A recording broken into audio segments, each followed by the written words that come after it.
what the US Embassy thinks about our relations as a whole in terms of the recent developments that we had in terms of cooperation, in terms of activities that's going on between India and US. How do you see our relations at present? That started to change in 2005 with the civil nuclear deal and the associated agreements, and that really jump-started our relationship. We started doing, more cooperation, more economic cooperation, more people-to-people ties, more defense cooperation, and slowly that picked up speed. I would also ask you to cover up to the young diplomats out there who are wanting to be diplomats in the future. So your understanding and your way of handling situation, how it is? It's actually a very unique relationship in the world in the sense that, there is high-level political agreement both in the US and India that our relationship needs to move closer together. If I have to ask you, something that we are not covered yet in this podcast that is really important for the embassy's stake to be what it should be, something that you think that it's really important to cover. Yeah, so, I mentioned earlier that the US-India partnership really is a partnership, right? And it's a two-way street, right? Information, everything going two ways. We benefit, you benefit, India benefits.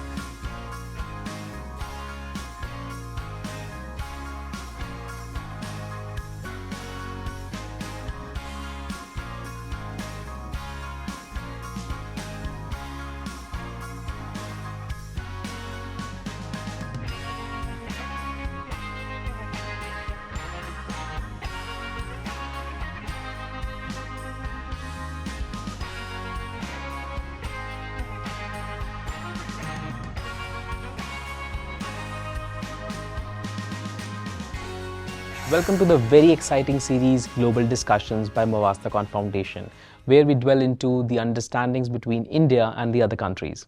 We try to unfold relations between India and the entire world, where we discuss politics, diplomacy, and international relations. In today's episode, it is really exciting. We are going to have discussion with the US Diplomat in India to talk about India-US relations. What he mentioned is something really exciting.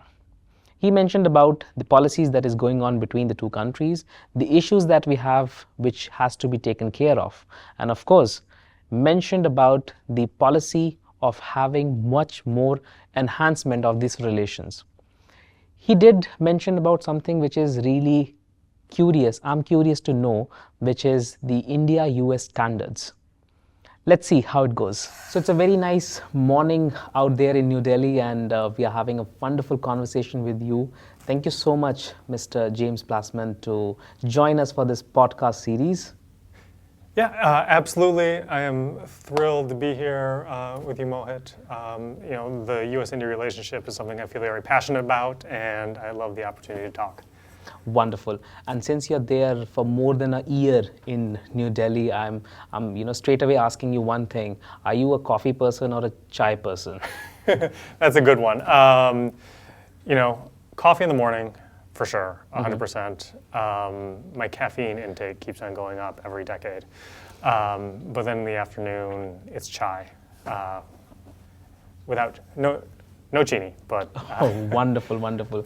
Which means you're comfortable with the Hindi dialect as well. Kuch Hindi aati hai. Oh, wow, wonderful. Lekin thodi mushkil hai. Better to do in English today.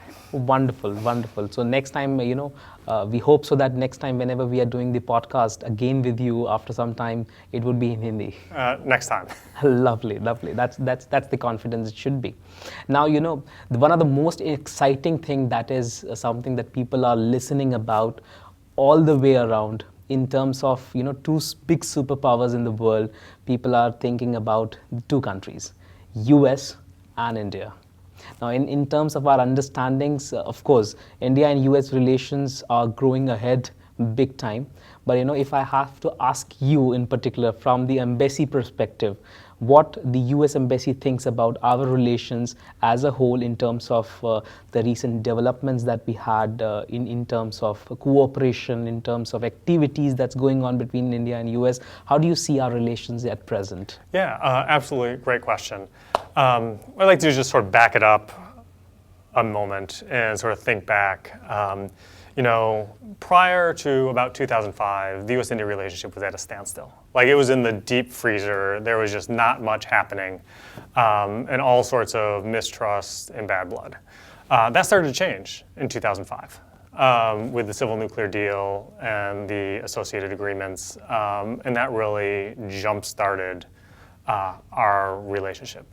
We started doing, more cooperation, more economic cooperation, more people-to-people ties, more defense cooperation, and slowly that picked up speed. This is actually my second tour in Delhi, so I've been here for a year, but I was also here from 2011 to 2013. And I mean, everything is so different now. If you went back to 2008, 2009, 2010 and said, look ahead 14, 15 years, what is the US-India relationship going to look like? Nobody would have guessed how far it has actually come. What I think of it like is, I think it was like a big, spaceship, which I think is apt because we are actually doing space cooperation between, NASA and ISRO. And that, you have this big honking machine sitting there on the launch pad, and then, you light up and it starts going. But at first it's really slow, right? And it takes a little while to get momentum. But now we're at the point where the US-India relationship is going like Mach 5 and is about ready to go into orbit, which is really, it's tremendous to see. President Biden has called this the defining partnership of the 21st century. And I think that's absolutely true, because when you get the world's, this is a bit trite to say, but the world's largest democracy and the world's oldest democracy together, what that means for peace in the world, security in the Pacific, prosperity for both our peoples, what it means for planet and climate cooperation, and then, people to people, and just, the benefit and the well-being of each of our citizens is really amazing. So even if we are apart, the distance is huge between both the countries, but what we can think about is the cooperation is increasing in terms of our economies and our ties together. That is something that is really important to understand, of course. Oh, yeah. And the thing with, yes, absolutely. The thing with diplomacy to remember, and like a lot of these ties, like so much happens below the radar. I counted it up the other day. Do you know how many dialogues and formal dialogues and consultations the United States and India have? How much? It's like 40.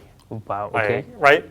Just formal, we talk about everything, right? We're talking about East Asia, we're talking about Africa, we're talking about, strategic trade, we're talking about everything. This is something really exciting when we consider about India and the US relation, is that not only when we are discussing about these two relations, these two understandings, we are not only talking about the bilateral understanding, but we are also talking about the activities of multilateral aspect, and about the future topics, and about the world issues. So this is really exciting to understand about these two countries talking about the major topics of the world.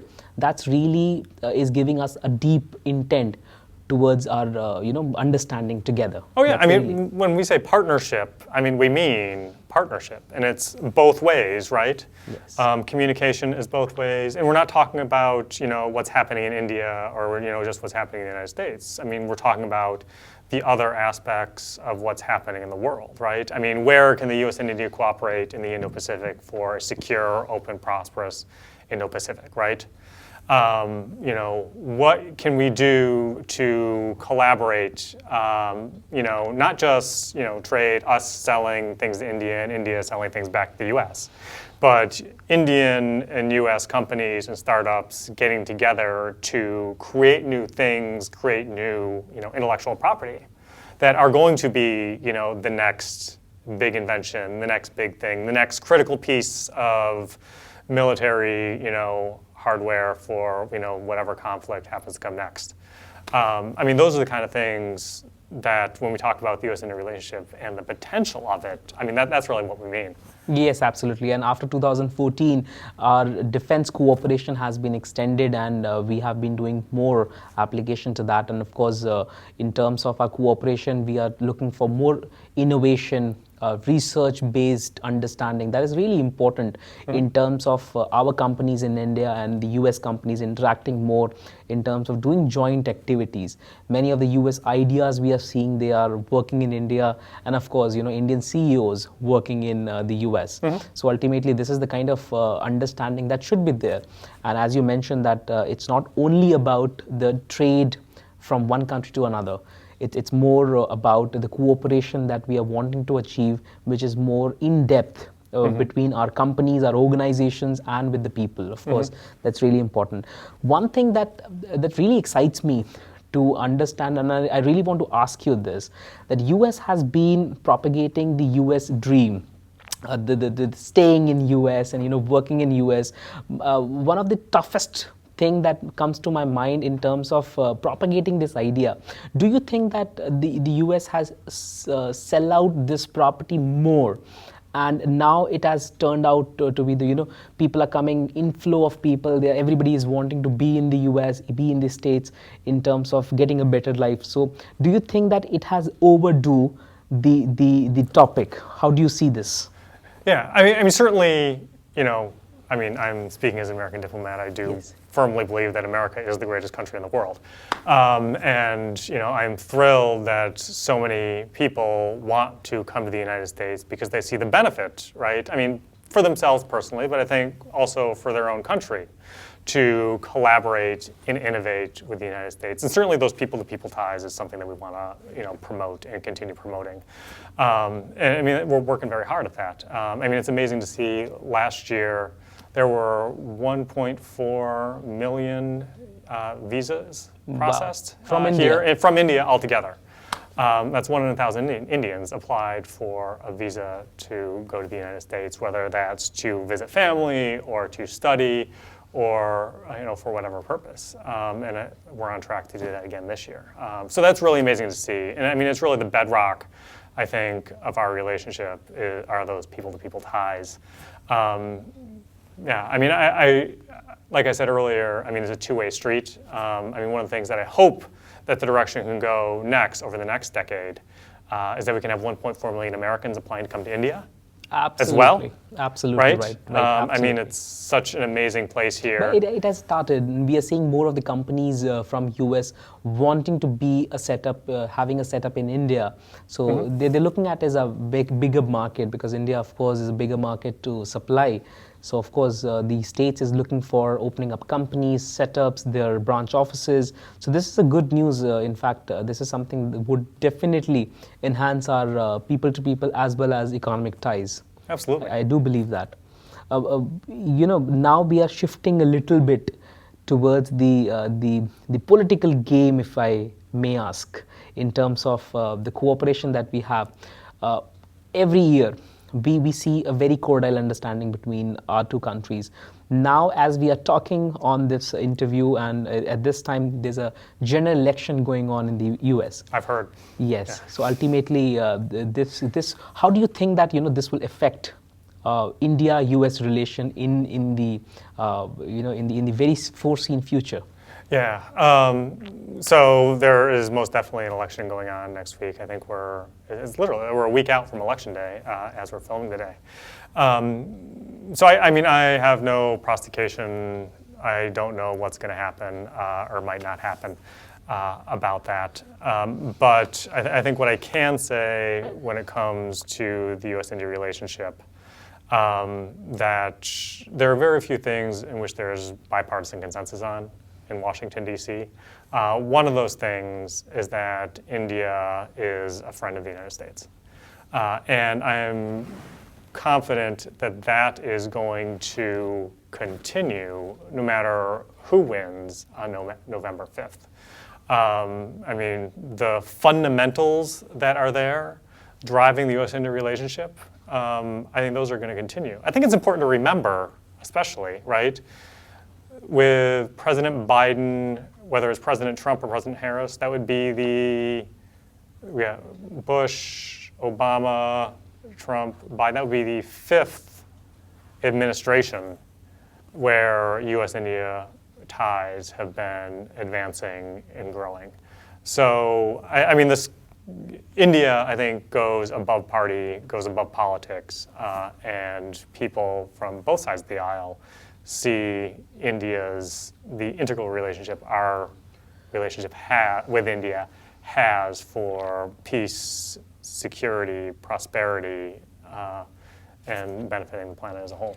And of course, after listening to you, one thing is clear that it's not really about the political change or political shift in any country, but it's the diplomats, of course, which are more responsible for driving this diplomatic ties as well as the general ties as well.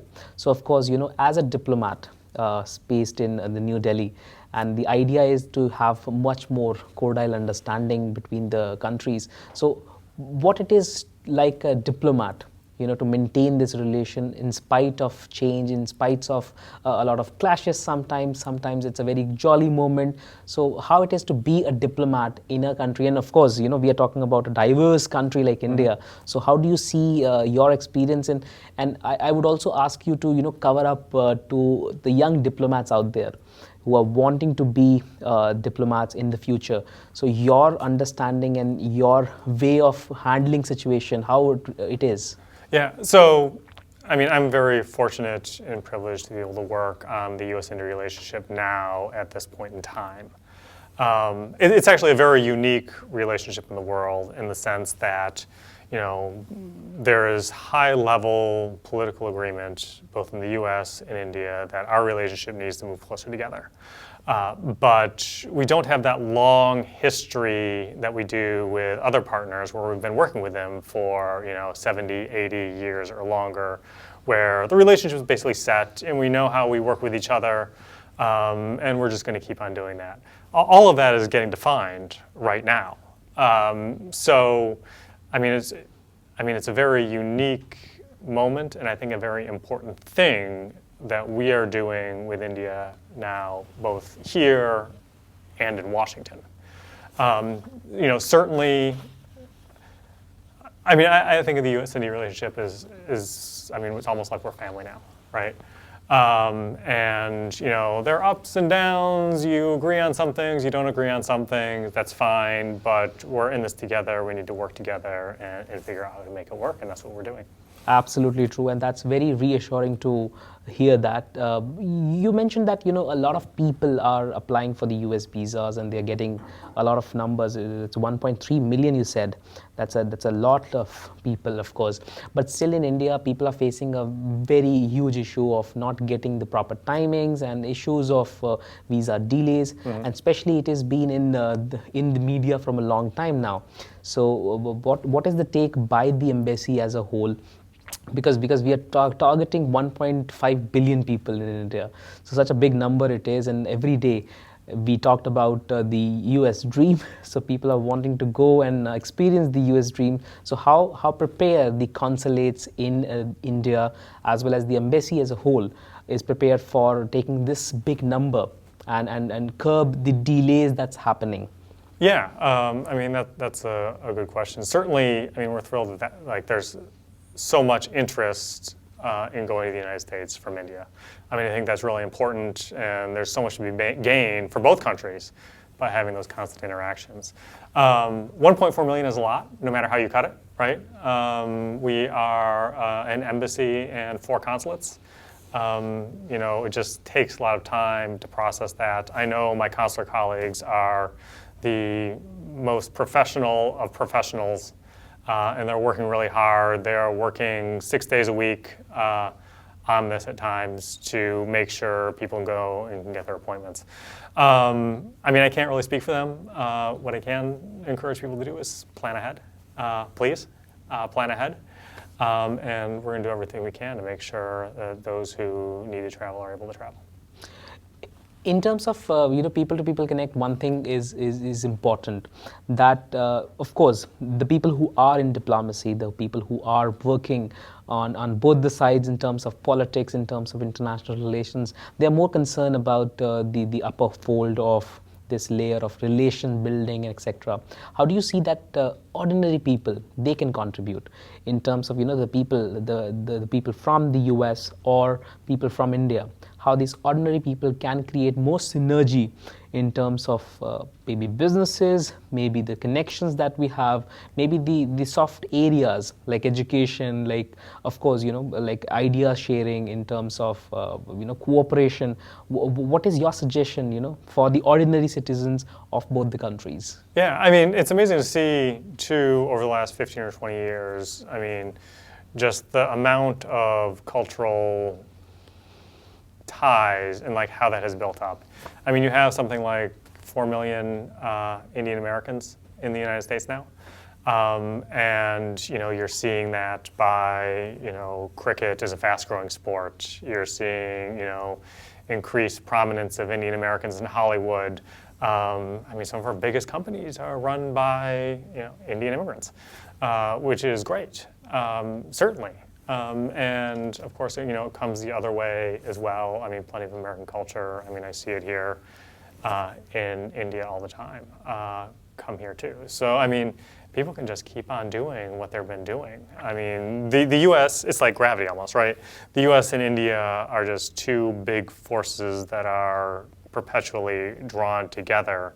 And if we just continue on the way that we are going, I mean, good things are going to happen. Okay. Now, okay. Now, if I'm asking you some kind of similarities between India and the US in terms of our film culture, in terms of our food, in terms of our people, the cultural values, what do you think? Yeah, I mean, certainly, the United States is a large, diverse country with 1 million opinions. More than probably 300 million opinions, or 320 million opinions, right, if not more. And India is very much the same way.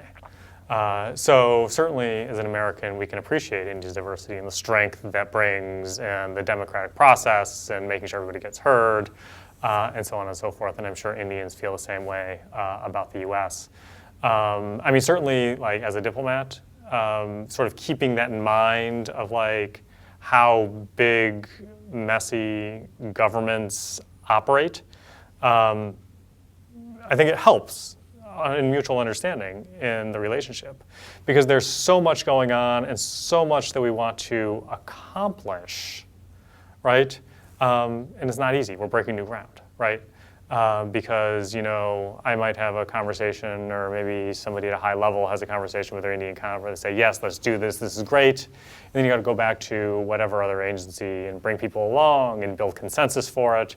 And it's just a very long, time-consuming process, right? I mean, the way the U.S.-India relationship isn't something that can really be turned on and off at this point, or you can't even really, I don't think you can even really turn the temperature up or turn it down all that easily. I mean, it's just going, and it has that momentum, and I think that's going to keep going. Yes, and it is of course, a lot of forces from different regions are actually implementing to this temperature change and what you're trying to say. So the idea is that, there are so many outside forces which are already mentioning, and some or the other way, the decision that the two countries, India and the US, takes, it would implement, or it would create certain kind of disruption in other world side as well. Right. I mean, it's not a top-down relationship anymore, right? This isn't two leaders getting together and deciding they're going to have a relationship. This is something organic that is coming up from the bottom that like nobody actually really has control over, right?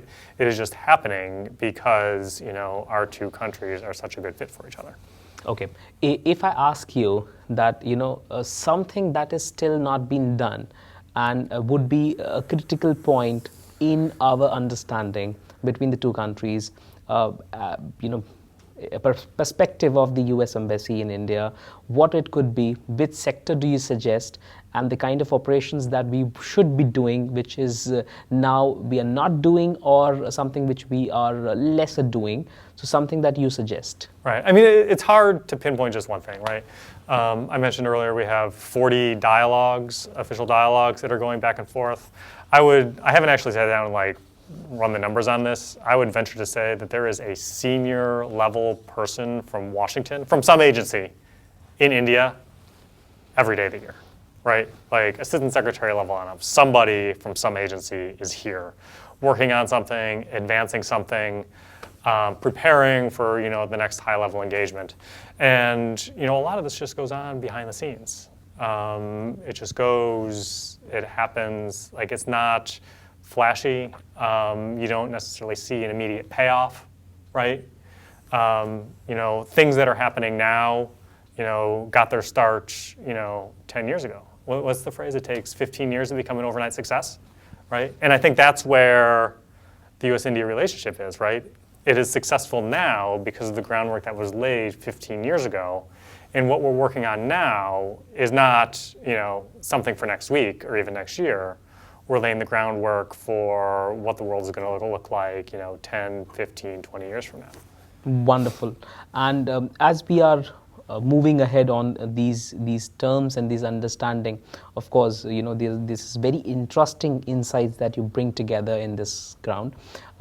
If I have to ask you, something that we are not covered yet in this podcast that is really important for the embassy's take to be what it should be, something that you think that it's really important to cover?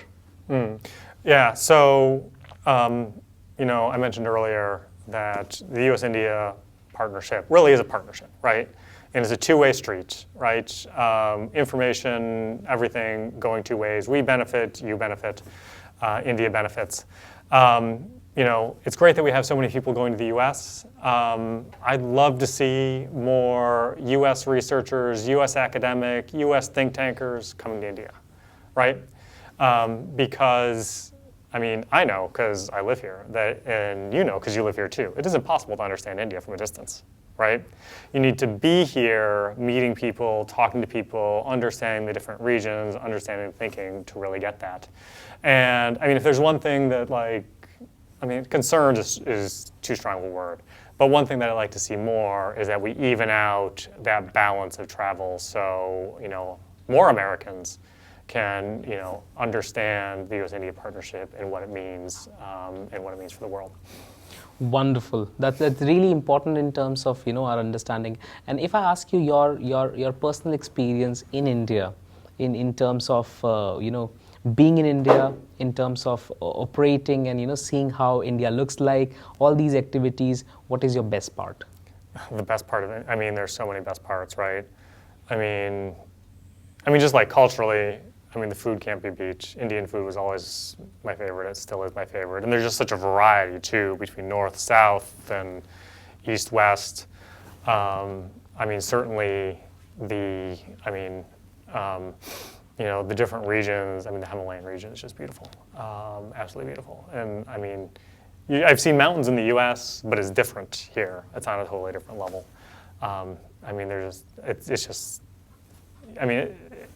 It's like you're asking me to pick my favorite child, right?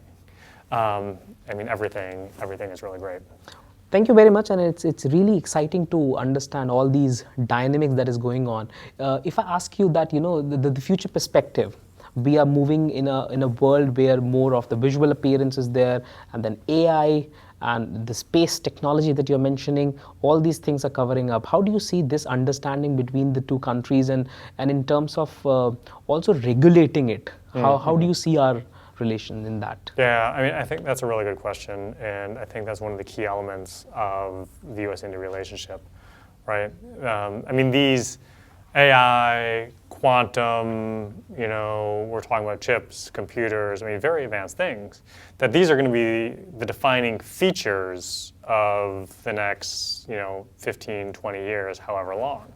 And they're going to be standards that go along with those. And, there's going to be a question of whose standards are you following? How are those standards being developed? So to the extent that the United States and India can talk about that in advance, right? And talk about that now and sort of lay down, it's like, okay, we agree on this is the way it should be. I think that's going to set a really powerful example for the rest of the world and how they treat this technology. And there's a very good chance that a lot of that just becomes, the US-India standard becomes the global standard. Which, I mean, will have lots of, I think benefits for democracy, for prosperity, for business, for creativity, and for both our peoples and the peoples of the world. Wonderful. Thank you so much, Mr. Plasman. It's really insightful, and the activities that we are doing it's bombarding the kind of things that is important for our understanding and our relations. Thank you so much for all the insights, and I do believe that this understanding is going to be more firm, and the kind of understanding that we have it would, after 15 years, as you mentioned, would be greater and greater. Thank you so much for joining us for this podcast. You're welcome. Thank you. Indeed, a wonderful discussion that we had. Really important to know such kind of interesting talks are happening. Thank you everyone for viewing our global discussion by Movastacon Foundation, where we understand the diplomacy. And for more such podcasts, stay tuned to us. Do like, share, and subscribe. I really want to thank Mr. Akshay Bhatti from Godblessfilms to arrange such an important podcast series where we are discussing international relations. This is done in a very professional manner, and I'm really happy about the outcome of the podcast. And I want you, the viewers, to stay tuned to us, do subscribe, and we will be bringing more such interviews for you. Thank you so much. Have a good day. With this, I'm Mohish Srivastava signing off.